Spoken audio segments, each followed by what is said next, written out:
มีปุ๋ยเต้กันชุดเทย์กันครัว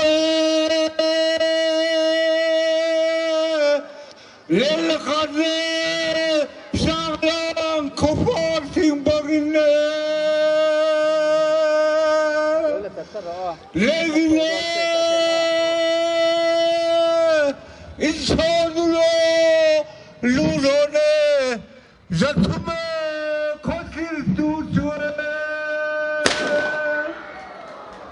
Zatome kwatin tutwe Legine soduro lulone Zatome kwatin tutwe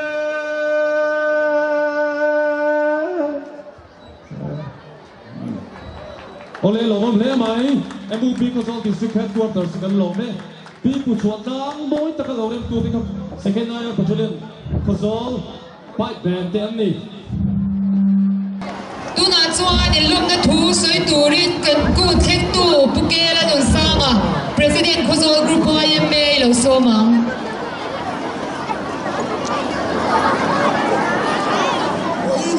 hun lu le ro pui ta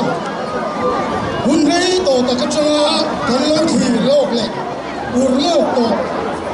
malai kan pi le pu te hun ka changa dấu pha ta cút bay nổ lại khác hình em trên chập char cút thì mong tập trung con lầu khen tận máy rùa mặt lốc là hè hun lệ hun min xuôi khen tu và thiên cho phật in ông zela rau bùi na với ni à hiang chẳng nợ và xe Khawzawl District mi bùi hè cút mang tu ra lầu cal khom dùng sông tiền lim tang le lo lim to ka kan man the na to ren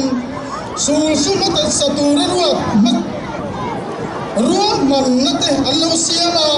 chu an ruwa man na program mang tur chuah helai mun Khawzawl fi la marwa la hian kan lo kal khom ta ani a theng tu lam tan po a hi mamin a phu rom le mai he zau fa ta him na kut pui mang tur hian Khawzawl khắp bụi xuống là bị mấy đi lâu Khawzawl District xuống là khó khăn lệ mun sang sa chăng tập in in lâu cái này thì cần xia in men tuan tak te kan muin kan lam le thìn lu takin kan lâu lo ba chau dấu pha te him na ko pui hi lim tra le phur ta kan mang to rin in buatsaih la với là hian kan kut kan district of sam ni ko huais liang zela huam na nuaya program rom manangin mu namte ngai namte muwa ngai khain lim tagamang turin in buatsaih la department le institution sanga kan officer how to liante NGO le political party lam suai tu pai mo te chan vo pai mo le mo purna pai mo chang tu ra ruat le som song te he gut pui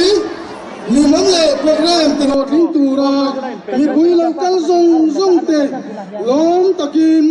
ku theng tu ni nain lawmna chi bai kalau bu ka cheu ato pera chuan chapchar kut hi man lai kan pi le pu te hun atanga zo fa te kan him na kut pui alo nyang takin voina po hian lim tang le phur takan mangin kan nam nun phun le zia rang te kan nam nun semoi le indu sak ton na te ngai lun na le choi san na hun mason na kong kan zo na tura min chok phur tu le thenom khovel ram le nam mangai na ri ru thar min nei tir tu ayau pa za zaunun semoi min choi nun tira min von nun tir zel tu ku pai mo taknia am tak le him takamang theu turin voina chapchar kut mang tura mi pui local khom zong te du sakna kana na cheu alo me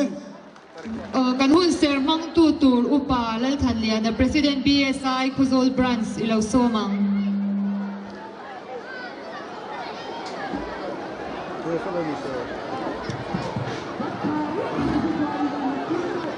ประเทศถูงานถาวจนจิ้มทรามาท่าเจ้าคุ้มสมประคับจ้างสมเหตุปริยัติพระสมทุมประเทศที่งานถาวนางเน่ทกริมเล่กุริกุริจังส่งเจ้ากันให้นาโลกัลุลาเกมันกระจลเกรังเจ้าก็ห้องกอลปาตุลากันให้นาจิรเราถึงหอยโรเลเรื่องง่ายจนตักกันเอ๋ที่จวนเห็นทะเลาจานจนในห่วงก็ห้องกอลจุลวามากับผู้โปรชางกันเองลาลีส่วนอติยาเอ็งวางปัวทะเลาลุงไงผู้เร็กผู้คุยเลตีจักง่ายเต้นลาลีส่วนเฮดันประเด็นหาจนนักขิมอันจังเชงที่ดังเองไม่จนน่าเป็ดเทโลโปลาลีส่วนจนน่าอัปเทลาลีส่วนเนี่ยเราก็จะจูอันจุมาถือแค่เพียงอันนุนคริสตาโจลินเทนลุงโจลินอันลุงโอเชงทอริมนั่นแหละผู้ริตินแรงแต่จูริมนามังไงนาเบสเซนามิลเดนาคริสตาฮงก็ละผูจวนสางากันนุนทิลเทงเสอมนั่นแหละตัวนัทโปฮีคริสตาฮงก็จวนเรมินอาผู้รุตูตาในร่างกายฮงก็รวมอันนี้เซลเชงลลีส่วนเองปันจูตะจูโดนดำชั่วปอหาจลนั่นจังอาปะเทียนเองคริสต์อินเดียมาฟังอาจลนั่นเตอันส่วนไงดำอันเดียฟังอาลิมนั่นเตเราเนี่ยเรียนเลนาตาขบวนนั่นเตเขาเวลทอริมเลพูริตอาฟังอาจลนั่นเตจังอาคริสต์เองในติลุตะจูอันนู้นที่เราจะเพียงอีทุนเสตีอินอันป้อมเทียมสีนาจงนักขิมอันจังเชงแล้วปนทุกันจากการมาสอบเสอาเมนที่จงใจของกู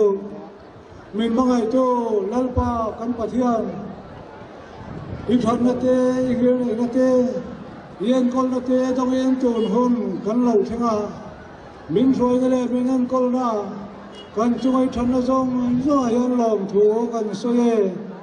เฮตุนหุนอาเฮียนมิเจ้าตั้งไอ้ลุกตักจับตาโกดมังตัวเรนเฮลัยมุนอาเฮียนกันเหล่ากัลคอมันอีอา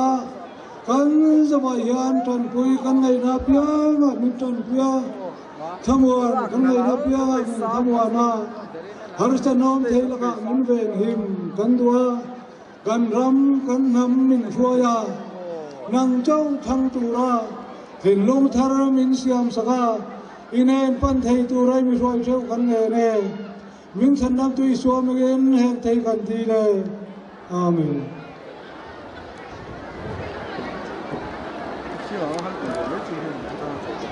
Tuna chuan Khawzawl Branch Bible Society Zaipol so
alom om hle mai Bible Society Khawzawl Branch Zaipol ka chung alom thu kan soye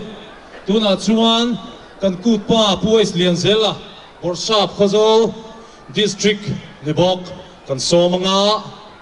ani malak na nuai a hian hei kan hule kan ria tangin mason na thui tak kan han muwa kan changa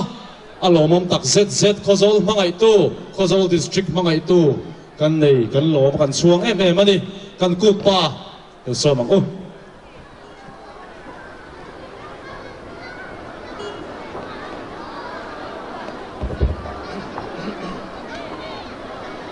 thank you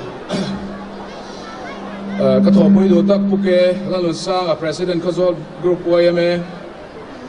he kun do I hot tu pui pa te mi pui rong bol tu ka tho pui te ko tlang in rel bol na mi pui mo le som tak tak tu rim taka kan lo thin na ta na vai ni kan lo thin na ta na be tu te chan vo nei tu zong zong te kun mang tu ra local khom zong zong le chian du tak te u vai zo fa ta na ku ro pui ber zo nam kut pui chapchar kut chi bai kabuk chawin du sakna sang ber ka hlana cheu district kan nei nuwa chapchar kut masaber min roi thleng tu pathian ro pui ber sela Mizoram Sarkar le Central YMA malang na Kut a lo thin theina na thei top chua tu District Celebration Committee for Chapchar Kut Khawzawl District le chanvo nei tu zong zong te Kut lo thin na ta na phur taka mala in Seng So Department khai pa le an staff te Village Council le NGO sang shuai tu te le member zong zong te in pek na le thorin na chuanom taka wangin choi moi na no pui ka la na cheu Bising kayan chol hadam kan mo fo china kum thara na thok le tura in buatsaih zo thokhat bu seng zo lom tu soina hun man nu si kum chat lo kum po bu le bala nei lai ol le lai lo va zo etiang hun ba ka in ti hadam thei hun lai hi kan pi pu te nu na khan om lo hial o me an tunun vau tha etiang hun kan lo thlen hian Chal khua lo rawh far chua le vaw ro main a zem chek are a ron zem chek a hun thoveng le nuam tak ani he hun a chapchar kut kan mang hi voine a hian a in me le a voine a hian kan ta ni mal som na ni lo ni ro se so chapchar kut lim na ni lim na kut ani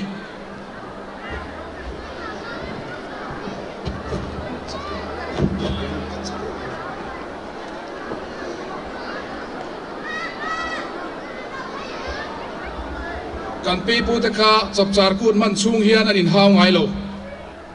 in hau oi ani lo nu pa in ti tlan le midang te nena in ti thinur a thiang lo chenom ko veng le chung kwa theu po in ngei tak chhavin anom thin he kut kan man hian ke ni po in lim na ni in pum khan na ni in du sak ton na ni in chian chan na ni in choi moi ton na ni tan i mangangu kan chan vo le kan man zo po in ho san mai lovin kun limom tak mangau zui zelila kut to thlengin ikut tlang dia lang u kan chai ngei don lom ni kan nun phung culture ko vel maso na wangin adang lam thei kan chei dan le in chei dan ate dang lam na tam tak kum som nga kal ta chung khan kan huani ma se kan shiat fo ta na tha chu culture hi dang lam chi le chi lo au mani ti hi in ti chang kana wanga bi zo nam se lo zo ko sa kanom thi na poi khop mai kan luna le zo ma chu nam pakhat culture le tradition from ne kan lo om thei hi ni pol sop kan nia kan nam ji identity kan lo ni chuan kan nam athang to mai ni lovin ading chuak to lovanga wai ni a hian kan lein chin khopang kan so e chin le kan so e dan chu dang lam ma se kan thisen ne na in zom culture hi engti kong zo point pol dal kan phal tur ani lo thil dang pol dal hi chu point e pa ma se Itisen ipol dal to chuna chuan nam culture phatsana culture big nei lo ilonia mix blood thin chua mix culture hi allow om tak setani chuti rualin juda culture zul chu Christian culture kan von make hi miso culture thlavek kherlova kan von thiam chulani ten Christian sa ko ti melhem kherlova miso culture von him the danamani ti po kan sia ta chula kan namzia rang te pai kherlova ring tu ni kan thiam ngai bok ani kan ring tu ni na da cha kherlovin foina hian aku the ni ti po isiang u apoi mo ber chu kan namzia kan choi san rolin thingbul lungbul bia kan ni na changa min chan chuak tu engkim siam tu le engkim chunga tu nei tu pathian hi kan choi san zel tu rani ti ero isiang u he ku limom he voinia kan ku ta hian lim lopa to mai lo sela a boina siam zong a hun mang mai lovin kan namzia rang nun phung zemoi nei te pho chuana kun local zel tura kan nam ti za oma kan nam nun lai mu von nun zel nan kung hun tangkai taka voini hi mang turin ka so ma cheu zo nun zemoi kan in cheina kan nun phung culture te za pui lova vong nun tu ne cheu turin in tiam thar chewang u chuti rual chuan kan zo nun zemoi lan ti na chu kan thom do in bela voinia kan in ton mel boy tak taka te hian top lo se fak le choi moi na be se lova midang te ta na thil thati ko ate pathian chi rinom na le dikna kaima na le thorim na to ngai na le thuoi na tum ru na le huai sen na do thei na le ngil nei na ayo paza le choi moi ko nga te zo nun ze moi hi lan chuah tir fawangu final le thiang lim na ko nga te zuk le muam le rui thei thil to ko nga te ran khuwa khir le kanil le lo sak da na te kan tui luan kor siam da na te zirna le kan ei zon na ko nga te in thenom ko ver na te zo nun ze moi hi ilan chuah tir zelang u kan khovel danglam to wangin kum tin lo hal ngai lova ei zon na te voinia hian mu chuah tum ila lo kan vat ani po in ram tikang lova sarkar hun ruat takalo hal turin voinia local khomte ka som thar le chewani adot le chuan HIV AIDS le coronavirus social media le zuk le muam rui thei thil ten min tua mek zelani ti kan fia heng nan na le mason na ten ati chuat ati chiat rual lovin kan ram le nam hi Christian na le kan culture zonun zemoi manghian nget takin vengin hung het tat ila atluk I phalawangu smartphone aya bible kan zir laibu kan smartphone aya bible le kan zir laibu keu tam zokila technology awanga thalai beng beidong ain thalai masol le lo thing ni tumila reilol te ta na tilim tu rui thei thil ai chuan chatuana min tilim thei tu pathiana le kan mishing puite a hian limna izong angu khoral tu aya thok chuak tu ni tum chewila ti boi tu aya ti fel tu ni tumila tina tu aya ti dam tu ni tumangu kan mit limna du tok mai lovin kan beng sian na ko nga po itui hal veangu mutamaya thotam tumila in chendarai chuan in pum khan ngai poi moila chan rual lo ai chuan chan rual na kong zo ila kun kal to ai hun lo la om tur vei ila man lai ai chuan malam ithirangu pathian le kan deputy chief minister zom tak kai roina noya kho bil veng bil ril ru aya kho puila district ril ru puin model district kan ni theni ti hi sia in kong sang zo nun ze moi parvul na district ni tu mangu wang Khawzawl thola ding ta che I lia madame I thachum te kiange ku tiang hoi lovin ram kal siam ta che khovel ila chinge yang ato pera chuan kut limom in mai ton na kut in lungrual na kut maso na kut mangila kum sang ni som ni chapchar kut hi kut chiat reng tlak lo ni ngai ro se kalome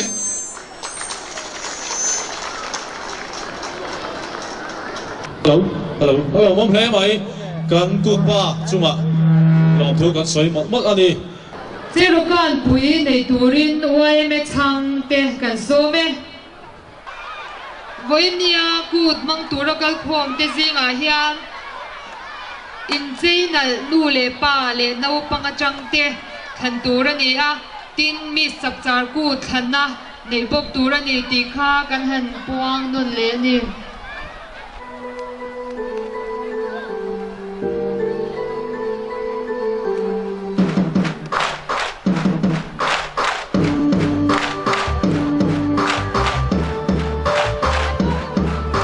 Mizo ina zero kan nei hian dan culture department sit sia na lang na chuan kum sabit khat na bela mizo te chai na ram yunan province chevel kan om la mi dai to kha an ome kan bi pu te kha lo nei zong an ya an non pui hi lo le ram la ba mang na tin sai ti ome lo la ma pu e thai chan chung hei chuan an lo thei ewa khuzai ti tein lom na hun an hmang thina chuta chuan chero hi an kan thin ani chero hi van tlangin an kan ngai lova nula chan chua rualin an kan thina voinia po hian Khawzawl District a Khawzawl dilo nula chuan vor tur zero fel tak te zero kan nei hi aro pui tak set ane zero hi mizo nu la than chua te na kan thin ti hi chin chiang o bu thar lom nan te an kana tin in nei na te an kan boka tunun kal zela hian in ti hip na hun songa kan lo kan chowa khovel pup huwa poin mizo te na kan zero nei hi atuai lo ne mai khovel pum siata wall record kan siam na poni kha voinia kan la singa kan chuan vok le nam dang ta bin hu pa bin pholang tu le zo na thak te min sui khok tu chero rut ze turin branch YMA song song te le Khawzawl District in puite athari kan in ngen tak le heu ani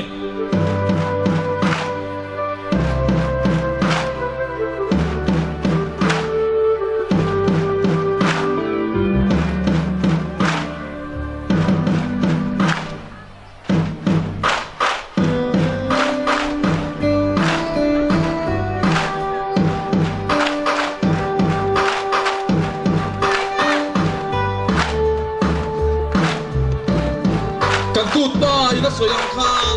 Chapchar Kut hi hun masalawa ka chuan sa kho thil nen in kum kai lo ang hia la ngai na te pa lo am mai the voin theng hian chu din bun po chuan thui tak kan thin lunga hun alua mai thei ai nga po chu lo ni selangin kan le tak na hun asirin kan nun phum po dang lam ve zela kan mason megna pathian man som na kan dona ba nga kan sia lo dang lam chho zel te kan kho sang na lo dang lam chho zel te hi kan sia thiam po poi mo be ngai da na in ang lo nga ngai da na in chen lo thei o me eng le khole voi ne a hia district thar no taka Chapchar Kut mang tu na voi ne lo kal khom te hian kan chen na mil zela war taka Chapchar Kut mang tu hian tu sak na kal hani kan an son thar tak heu heu ani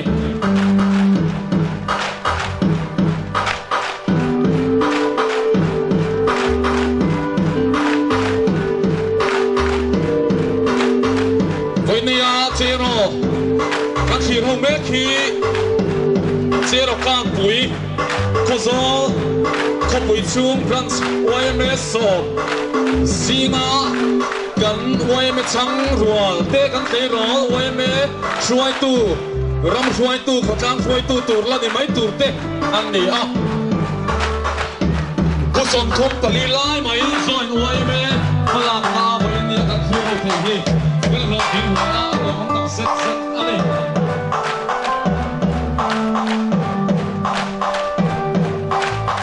bro thar mai tu ten moi takiran khona zero ruan te no pang du ten thia to chuin kan zo nun se moi le kan nam nun phung sia ran pholang tu te moi nia kan tu pui zo nun se moi so sa alo ni sel thin tu na ta kan thiam na song song kan ha hi kawan ro pui em oi me chang na kan chuang kan kap tak set chu ani in thiam si in zai si in moi si oi me chang te kan lo me tu na chuan mal zai kan ngai thanga zakup vel kan zawa zai turin ni lo so mang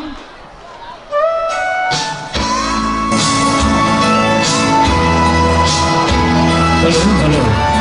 so na thara du sa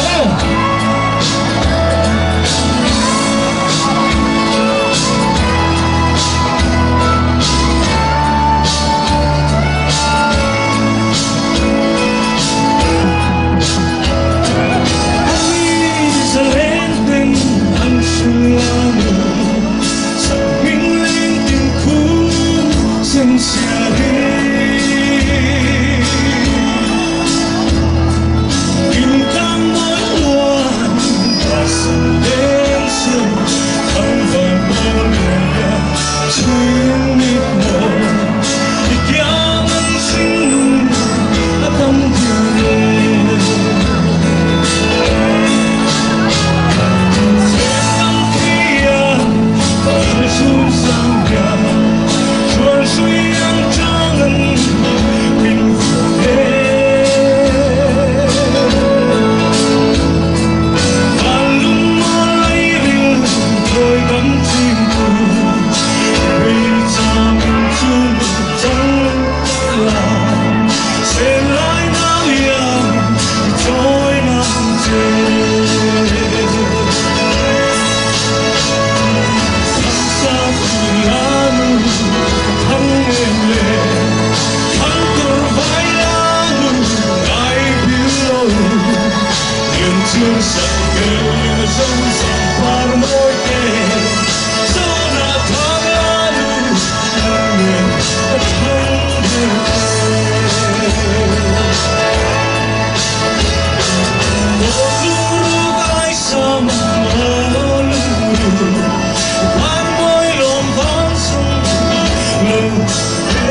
nhìn buatsaih thì ngay chuan in hemi zuwa hian sik tui thiang lam sub headquarter MHEP te kha lawin jing ha turi kan so mani kumin atang hian kan hlo tling tran ani chun zom zela ta na chak oma kan bul tran na chau ani kan ti to kha kum le a chuan he anga ya na sa le ro pui zok hian kan ti nge yang kut kan mang nge yang ti kha iringang o Khawzawl hi triau chaklama kan pipu te om lai kum sang khat zasari edi malam khan tlai chun mi chun hawa chuan pang ron khua ami chung thunula chuan omin upoina anaya fapa pathum anaya ma vate khirti ate tlate ate ni ma va hian pocho ho wa tha a tlate a chote ate lian na ate kal koila mate mun luan le ngen ti ate tha a he ngau hian an thla tu ta ming hian pu chho ta a vo en ni thleng hian nam sang sang te hian kan thla tu ta ming pu in nam ming kan lo nei ta te po ani ome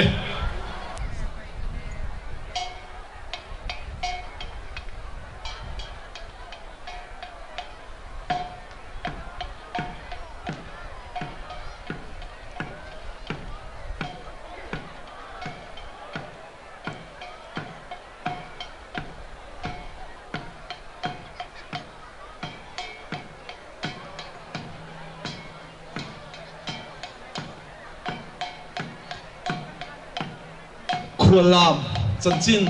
chun zom na ti chuan koi lam khua kha chapchar kut mangin an chai ta a an zu in a thei talova an ulau te khua mi zu an zu la a ni khat chu cho te khua mi zu la lo ho khan an zu bel chu tua in an aka koi lam khua chuan kal koi lamin an don lam lu tang ngwa maya tu na kan hu ang lek lek hi ani ome chu koi lam khua mi te chuan an lo hu chuan makan ti le maya e khai khu en te umi khua lan lo lam e an ti a chu ta tang chuan kal koi lam chu khua lam ti in kan lo soita ani voini a hian kan soyang khan kan mizo pi le pu te in kha chong kan zel ming ro chuna kan lam ming te kan tam ming te kan kho ming te kan mun ming te hi sa pu kan ni chu wang chuan mizo thil lui hluk ko nga te vel him ko nga te da that ko nga te tun aya ma kan so na ke kan pen so hi vo in ni thang thar te hian kan ti tur kan ko ta omani ti se tharang o tuna kan clear me khwala min enti tu te hi zai ngen ko zar le arovem branch yma te anni hemi zo ti tur sik tui thiang lam saphet quarter me chi pi te loin ruwa man le tur kan som chewa tin chu mi zo a chuan solakia zu chip darngo le lungwar branch te loin jingbok turin kai sha tirani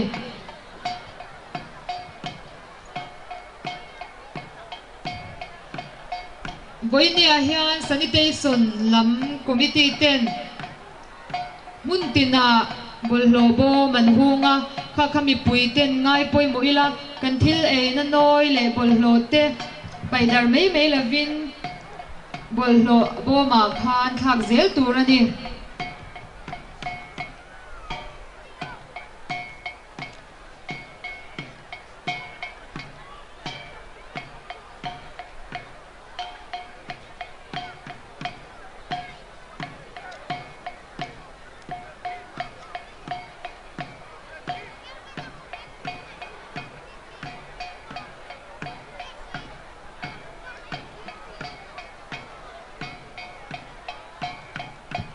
ole voini a hian chan vo nei tura som big te kan neya chu te kan som big ni lo he chapchar kut mang tura kan som sim Khawzawl District chunga tanga local zong te chunga lom thu kan soi tak meu ani in ta chuna kan buatsaih chaklam hul hiam noya khian khonga in arem chang da nang zelin kan thudon nia chan vo nei big tura kan som an om shana chu tiang ni lo he chapchar kut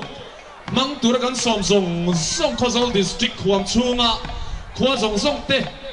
atangin local kim thei lo ma ila athen azar kan local theya a local thei zong te chunga thilung takin chapchar kut organizing committee mingin lom thu kan soi mol ani voini hun limom takhi thamuang takamang turin du sakna kan hlan chewa chu tiang pokin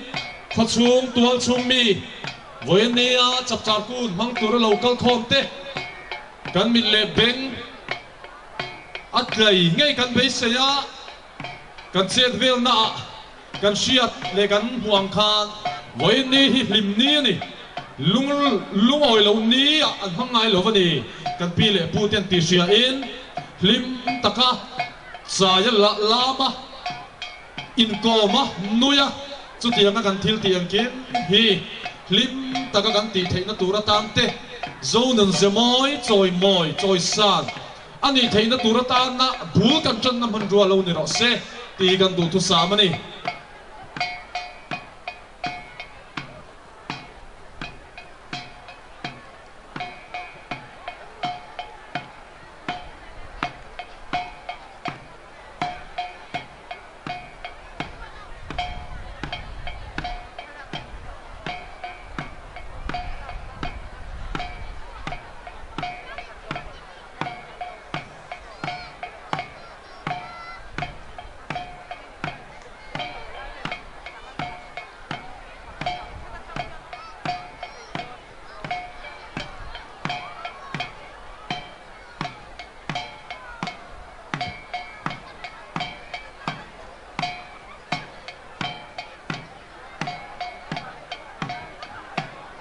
Khawzawl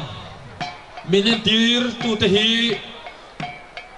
Zangen branch Khawzawl branch le Aroveng branch YMA te nia Hunsep takara La thiam nia lo Voi khat malalam chin ngai lo ten thiam nang kan mang ni in kan sia a alo mom hle ani voi ne a hian kan nam lam te po kan lo thiam lo zo to ani mai theye Chapchar Kut kan man na hian bul min tan tir sela ma min son tir sela ti hi kan tu sam ani voi nia thiam thar tlomai taka khwale ramtana ronpen chuak lam kan mai theye in chunga kan van lom le zual big em kan ti le huna chuan tun aya ur le na sa zokin phur le zualin fil khathian lam tur po kan ngei to kan be seya chu tiang tur chuan in branch sang kan roi tu te le member te tu na chaka chang la sau turin kan han in som ani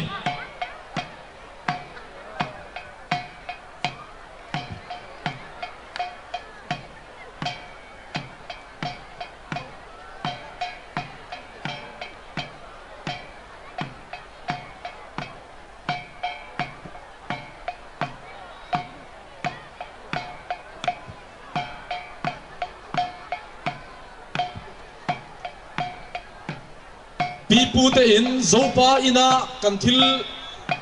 mizo ele in thil kan da ni lo sum dong dang thil zor le vakwal kha kan ren ti che lo ni ti kan soinon le e kan van lom em khualam mo ta kamin en thir tu te chunga lom thu kan soi Otuna chuan MHP sub headquarter siktui thiam la min entir turin ni lo som vele thungang tu na chang hei te a hei kan chang phriam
Khawzawl District Chapchar Kut chuah siktui thiam lam ni ka thiam ve do na ni tia ka hom cheu a thom e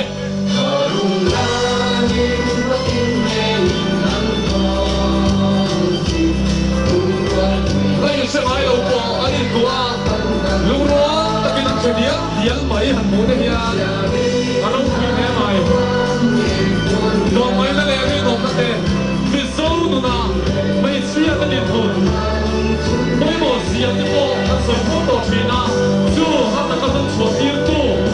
mai ni a hian mi zo mai sia lo ni ang se he na ro wi ta ke ni to ka chu ma lo ko an so ya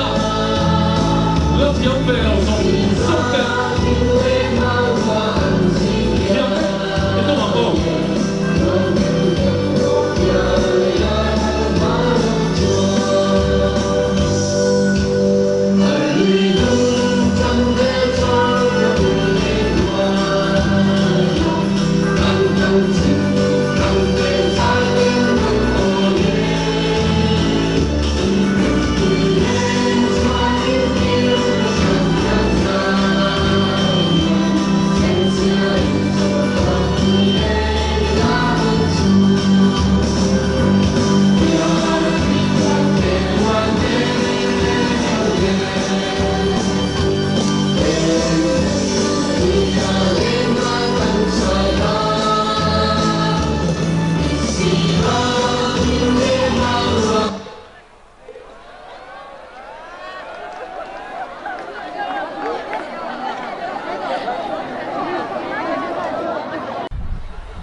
Solakiam.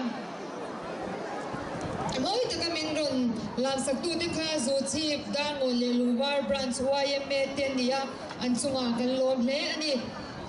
tuna chuan mal zai kan ngai thanga zai turin kela rongbol electric van kan some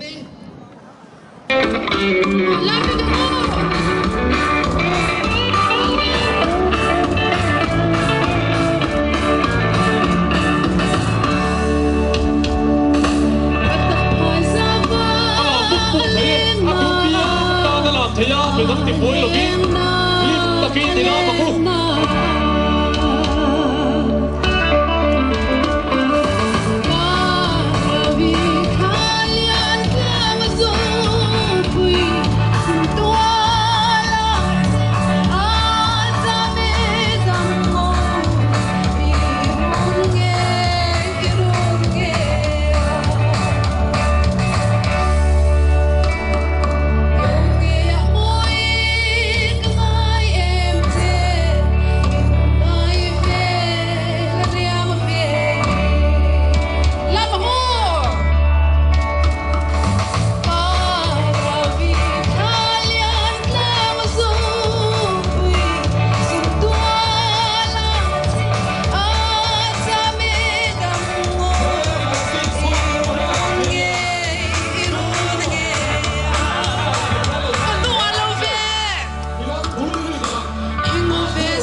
Khawzawl chuan MOP Khawzawl District Headquarters Society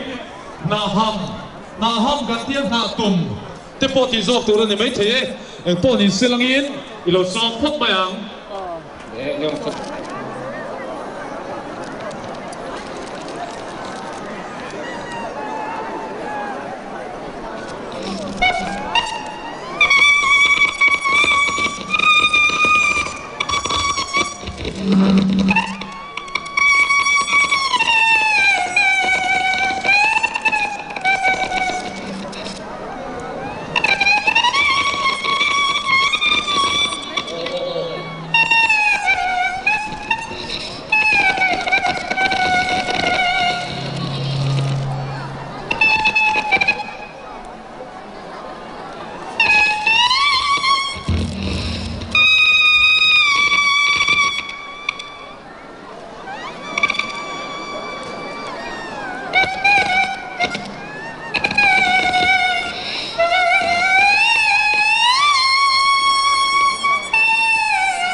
lawme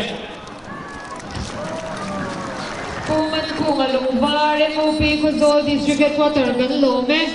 na mang chubin ni mo ngay nong tag min ngay thatira kan lawma amero chu khol thil mga che kan nia kan tuang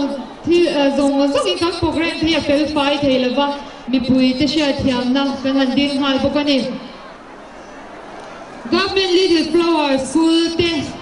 tuna kan so mga pontaw minantir turin tuna Government Little Flower School te lau so mang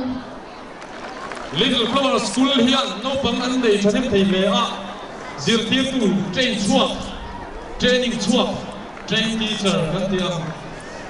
hanin no pang ulu taka en kol na huna ni a an school in sak an building hian an no pang te a zo lo em mangin kan sokar chak tak po hian sak that sak turin wa manna kan bui mek ni Oinia ponto min an tir tu te hi Government Little Flower School te an ni a ponto chu kan sebeka Oinia hian kan sam kan na le ma kan so na hian ponto ero chu ang bo heta malai nuna chuan in ti hlim na dang maung siloma television khir tu le mo mobile phone an tu le mo remote tang e mo eile ina in ti thlei na tur tang e mo om lo wangin no pang te hian in ti hlim na tur an mo em a zan je ai khama hian kholaya pona chuakin in biruk siak ania mo in ti hlim na chỉ sống mangin anh em tìm chỉ đó cho tiền hàng chuan takin hun anh làm bắp chỉ anh ấy á với nia thiên tu cầm sốt cái po hiang pon tàu chu cần chơi ôm cần nôn lui cái po là này ôm amai rồi chu nấu bằng sốt lại với nia nấu bằng ruộng sốt local cái ta này rồi cái chuan thiên thar nấu đặc anh tiếng mấy đồn anh ấy hen kan se hui chom no na en tir na hun cha kan nei te hi aban do pui e oin ni chapchar ku ni tham hian he kan nam zia ra pho chua alo om som te hum hal le mai sa ko ma hian mi pui ten ma ison ne de ma ko ti ka nan son zui ani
Go!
Control lama ega mo satna ole china pone maya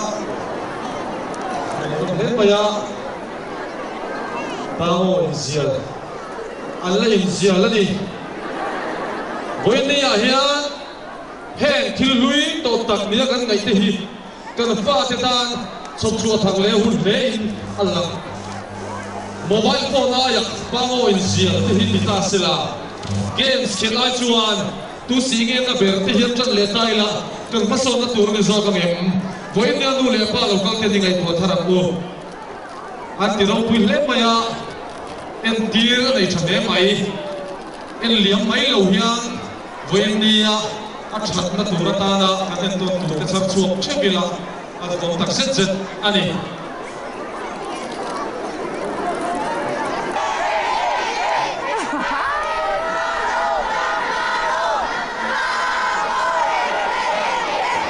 aro pui le mai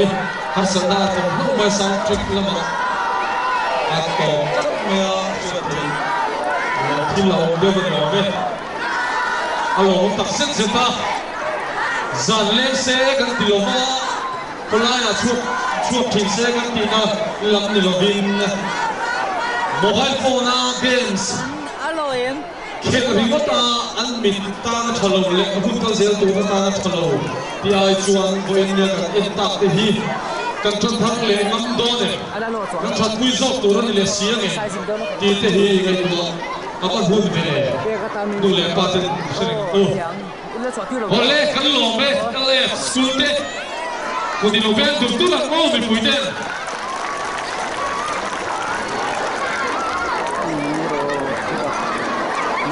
Zoom line is ai ang pura ni kan tidak le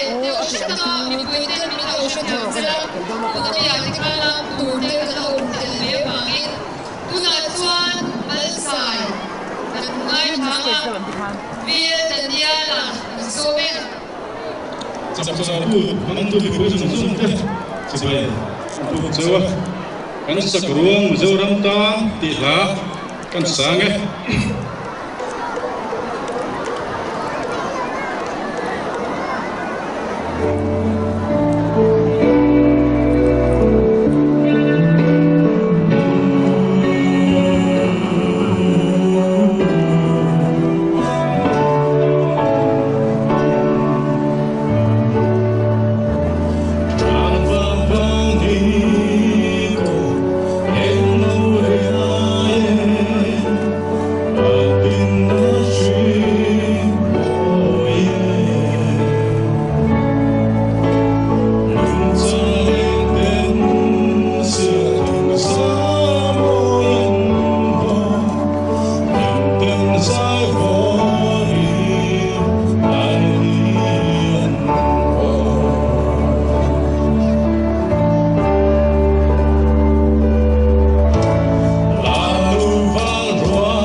dai real po changila kan sakruang Mizoram ta vel daniala aro veng kan lo me tuna chuan chonglai zon kan thlir hawanga minron entir tur te hi din thar electric le harmon brands te an ni tin chu mi zuwa cheilam kan thlir ho le anga nei don no pang te lawin jing le nga turin kan han sha tir ani chonglai zon hi Mizoram boy kan ti te la do bi kan ni a za hal boy lam le hal tha boy lam tin chen din tu ha chuan an chen din chin ani mai lo chu chonglai zon nei chu an ni ve ve la alam da na ero hi chuan in dak lam na aum dema nang lam chen chen chin na za hal chuan mi thi bu na na thong chin na hal tha ero chuan in ti lim na na thong thum nei chonglai zon kan en to hi police poi ni a hian kan lim ni ani a kan lim na en tim nang po kan thong thea chiat na alo kan lo to ka Mizoram chutia ang huna po chuan chutia ang huna en tim tu ta in me tak mai lao dai sai tak mai kan nei hi aro bui tak set ani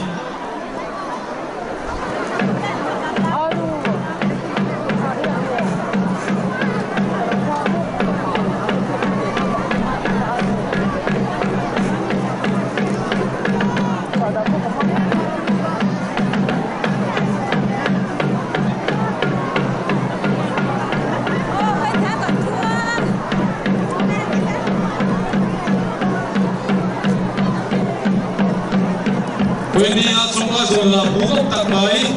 min ending to Khawzawl District runs YMA Khawzawl Electric Van runs YMA Khawzawl Harmon Van runs YMA ten chu ma long thu kan soi tak meu ani heti ama min ending to hiang thale sum tam kan se na chula ven ka tak tak te ka ki tak tak jam te in alo kan zo mai ha sir ho na hun cha để có phát triển tốt thì cần riêng sạch cho tiền chung chung á Videography district thà Chapchar Kut cần bạn nắm sát biệt vì bắt đầu sản phẩm tiền nào thì có số anh in bên là cần bạn lòng em lòng thu cần sửa tập biết biết anh em số làm anh kia lại từ này luôn nấu bằng tết thàเรามีดีบอกเสียงยินมีเห็นเราเป็นสิ่งlàm anh kiaเราđó này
Videography Chapchar Kut lawmna Mantura local Khawzawl District Khawchu Khawzawl Thapui Polam kan district Khawchu kan local zone sok te chuma athari lo tu kan sole e thale zum tak tak se sum le pai tak tak in se ti kan ringa Videography in sen so na hi kan district in Lundua na turatan le mga sonse na turatan masok na lang nilo sa tihigan turata sa maniha when we will hit taka nile kapanturin dusa na kang nakar mo pula siyo kang mga kunso pa insak so ama kung teko kan pile pute hulay kan rawh ruber tele kan siya na punte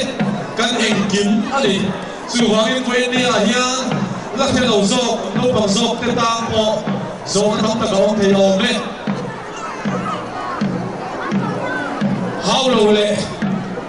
vok son lo khan no pang te zok te po kha abuna khan ang hilfia hian ila aluna zualo masin mo le chuang chuan kan insak moi tak tak te achunga buruale man ruwa eile intu le akse ve lo ping achel lo tu tam tak te kha achil zela chutiam chuan to ini hun he zonun zemoi zoi nun zoi sa ani theina tu ei to na khale chuin butan niata klim takin ma ko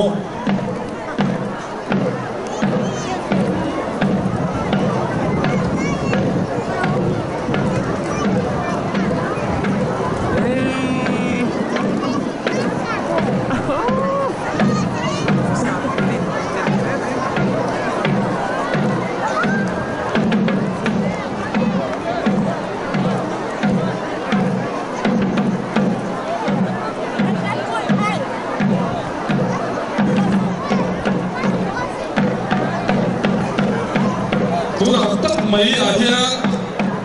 thái cùng lúc chỉ khá này á em bảo lại các chuan cái này cũng là nghề here ấy với này ở bộ thái cùng lúc cái thằng phụ nữ tuổi này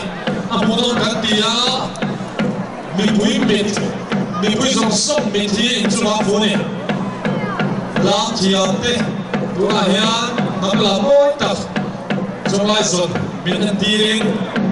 cũng là mong mét anh này Khawzawl Dist Photographers Society YMA chuah kan lawmna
trong lại rồi một năm ta có mình ăn tiệc tụ ta chung ăn lòng tắc rất rất anh em rõ mình ăn tiệc tụ hiền làm chơi làm mình ăn tiệc tụ riêng này tôi nấu bằng đồ tắc tắc tôi là hiền stay sa so anh em đứng chấp đó đi cần văn lỏm em hay cần hụt phá lầu hiền mấy thầy à lỏm ông lẽ mày điện thoại electric le haron branch em thì chung lỏm thu gần xây một lần này tu na chơi làm gần chi hậu đó nè à tu na chơi làm rồi anh tin tụt hi này tôi nấu bằng tiền đi bắt đầu yang hero sẽ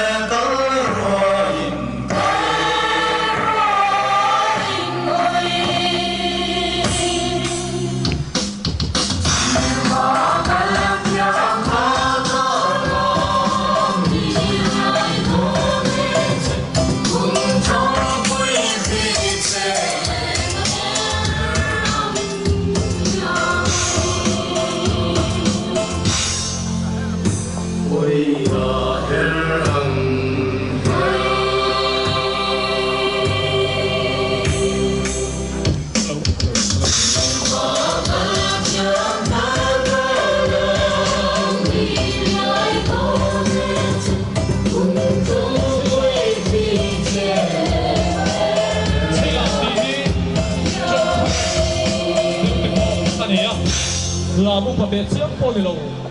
sáng cả giặc quân thôi, hmasa alo chuah, tua cho na, xây ra đi lâu chuang, đi ở bên, xây làm đàn chỉ sắm sắm thế, lá chỉ sắm sắm thế mà, vậy nên hay cái sự xây hậu cái, cái sắm biết cho đi chú sĩ là chỉ học chú đi à, mỗi tập mấy, năm tập mấy. Sẽ làm khác tuần ba là tuần bu chú kan thìn lung lại tuần cái qua là miền Bắc về zela nó sau nó lại chắc cả ta lâu đang lấp thầu về zela Christian mình không Christian được không mỗi bậc lệ nó bậc cái kiểu bậc cái bị to cái bị thiệt chú zela khi ta về chập chập mà xây làm lên sai qua cái này thôi dễ thì tí tu anh ấy à, họ hun lẽ hun, tóc dễ là cái tí tu, anh ấy muốn tiêu đồ mình cái đó là cái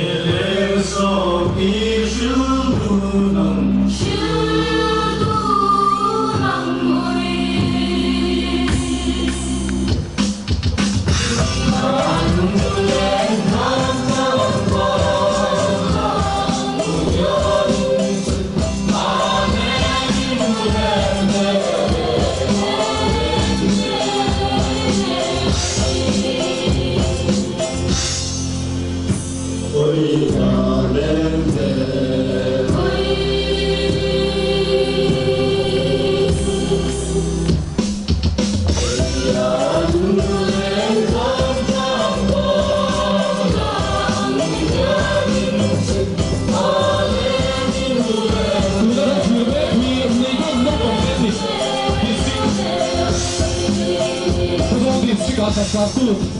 nông turin local phẳng tắc mấy cái con lô bè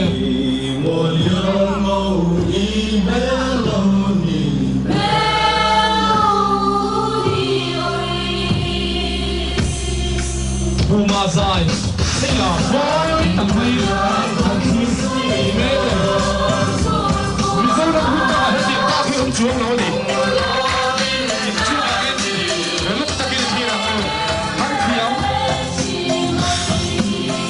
anh làm gì? Anh vẫn muốn làm em. Tuy là phải lâu làm về khá anh em này. Anh tiếp tục việc này cái đang phổ khá lên. Lâu làm về khá. Anh vẫn hết sạch em ơi, sẽ phục vụ tôi đi.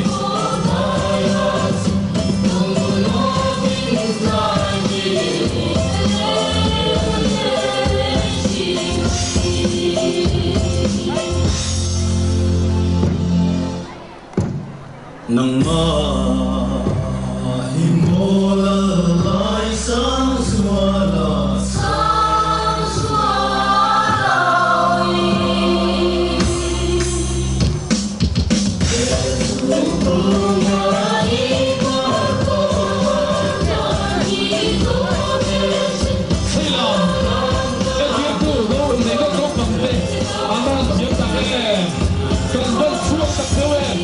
Khawzawl District lâu đi xe làm chiêu tôi sẽ có sao về cái làm chiêu này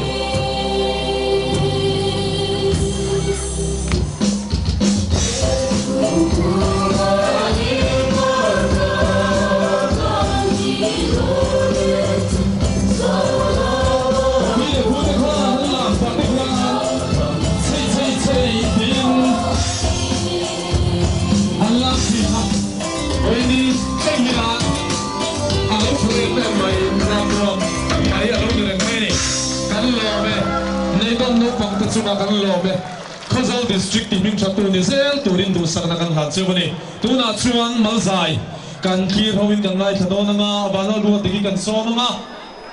ani sai zo hiang nga zo branch OMA te Ang district lawmna at district capital Chapchar Kut lawmna butul lam nei tur hian kan soma na te lokin na kan buthei don ni kan chia kan lom tak set mai zo bang ste chu ba lom thu kan soi tak meu ani malzai vanal rotiki ilo soma German guardians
lộp hết này thật là lộp hết mày à là vui thì khác thế này vui lâu cái lai lâu là vui stage bắt hết rồi nha vui lâu là vui cái chụp hình cái này chụp hình mình tự nhiên Butula minanti turin Khawzawl branch YMA ten so ngale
Khawzawl branch YMA te inchunga lo thum sei tak me wani tuna chuan biate branch YMA changin zialung zero kan thlir ho le dona o ani pe chuan kan som ma le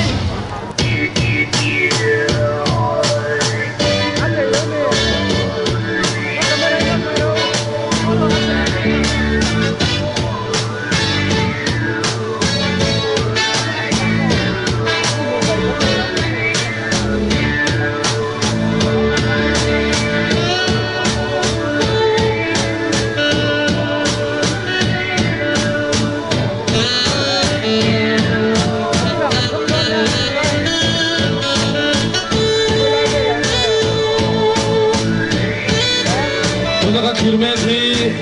zialung zero nanti ya bunu masalah kan zero kan tumi kan kita kan yang nekat cuan ada nang tadai maya heng rawh ada som pun kan tiang mai lo ani ya cuan yang mutaka kira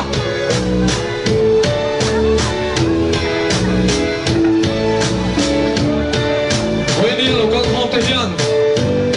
masuk nanti pan kan tumpu dunia hei biate bercuai mete atau gomle maya biate kuahi kafai ini na telo mang pakatna dom chinle dom mete nia sutian na fai na chungchana po mizoram pumua pate Videography pumua pate po Mizoram minti ming chato din mo poi motak amin siam tu le cilmek tu an nia an chuan ok tak zet zet ani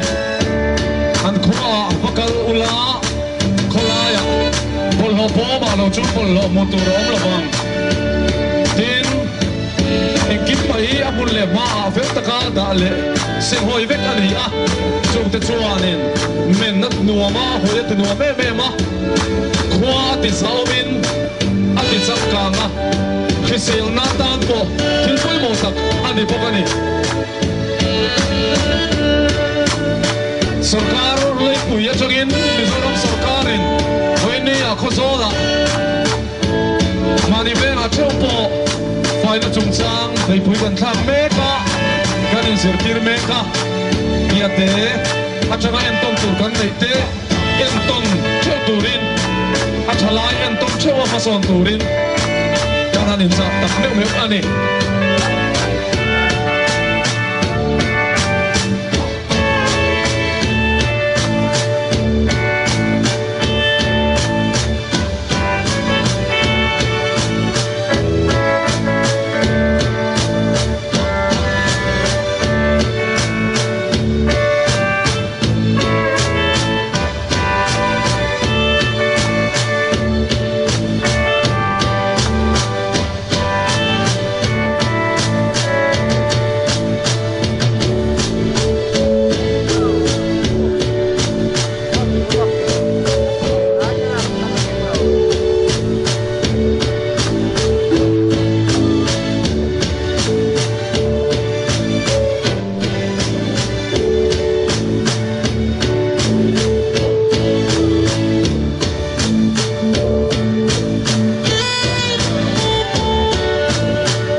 zialung zero biate branch YMA tena alentir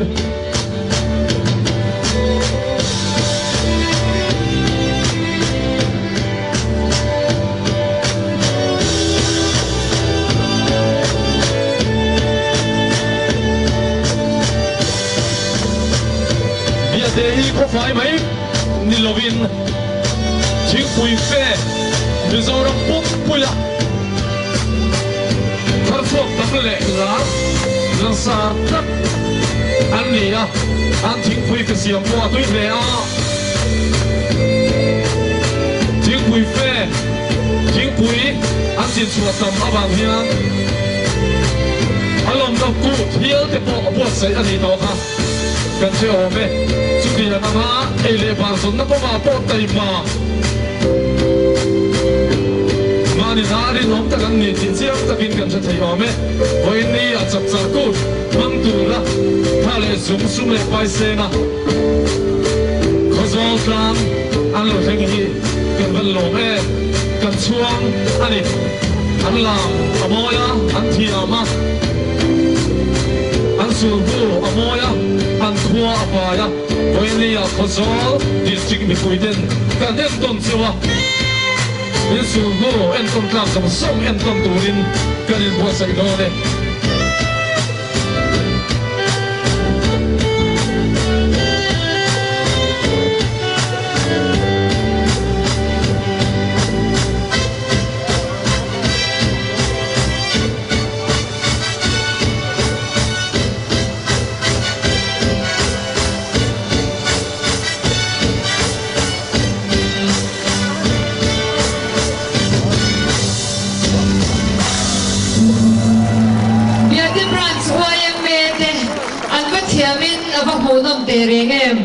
long thu kan shil tak zet ani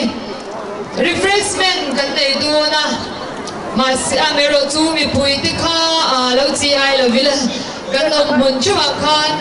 semani do na chu te le ding te po kai mani kan om mun pa nga ya khan ron omak asem tu lam ten min ron pan mai do na ni